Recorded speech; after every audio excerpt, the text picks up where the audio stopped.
શ્રી ગુજરાતીમાં આપ સૌનું ખૂબ ખૂબ સ્વાગત છે। બ્રહ્મ મુહૂર્તમાં તુલસીના પત્તા તોડતા પહેલા આ ખાસ વાંચી લેજો, જાણો શું છે નિયમ। સનાતન ધર્મમાં તુલસીની વિશેષ પૂજા કરવામાં આવે છે। તુલસીનું ધાર્મિક તેમજ આયુર્વેદિક મહત્વ છે। તુલસીનો ઉપયોગ ઘણી દવાઓમાં થાય છે। તુલસીના પાન તોડવા અંગે વિશેષ માહિતી આપવામાં આવી છે। તુલસીના છોડની પૂજા કરવામાં આવે છે। આ કારણથી તેને તોડવાના નિયમો પણ આપવામાં આવ્યા છે। હિન્દુ ધર્મમાં એવું કહેવાય છે કે તુલસીને રાત્રે નહીં પણ દિવસે તોડવામાં આવે છે। શ્રી ગુજરાતી જાણો તુલસી તોડવાના નિયમો શું છે અને શું બ્રહ્મ મુહૂર્તમાં તુલસીના પાન તોડવા શુભ માનવામાં આવે છે। તુલસીના પાન તોડવાના નિયમો। જ્યોતિષ શાસ્ત્ર અનુસાર બ્રહ્મ મુહૂર્તમાં તુલસીના પાન તોડવાને શુભ માનવામાં આવે છે, પરંતુ તેના માટે કેટલાક નિયમો છે। તુલસી તોડતા પહેલા મંત્રનો જાપ કરવો જોઈએ। ત્યારબાદ જ તુલસીના પાન તોડવા જોઈએ। જો તમે પણ આ કરો છો તો તે તમારી કોઈ પણ ઈચ્છા પૂરી કરવામાં મદદરૂપ થઈ શકે છે। બ્રહ્મ મુહૂર્તમાં તુલસીના પાન તોડવાના નિયમો।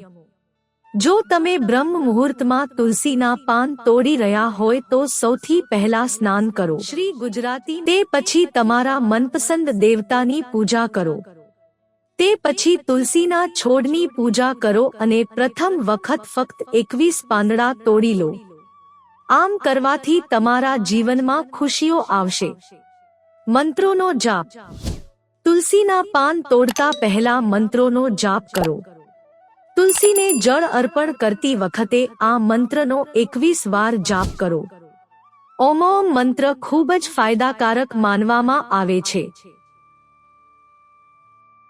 તુલસીના પાન તોડવા માટેનો મંત્ર છે ઓમ સુભદ્રાય નમઃ મતસ્તુલસી ગોવિંદ હૃદયાનંદ કારિણી નારાયણસ્ય પૂજાર્થમ ચિનોમિ ત્વા નમોસ્તુતે। તુલસીને જળ ચઢાવવાથી શું ફાયદો થાય છે?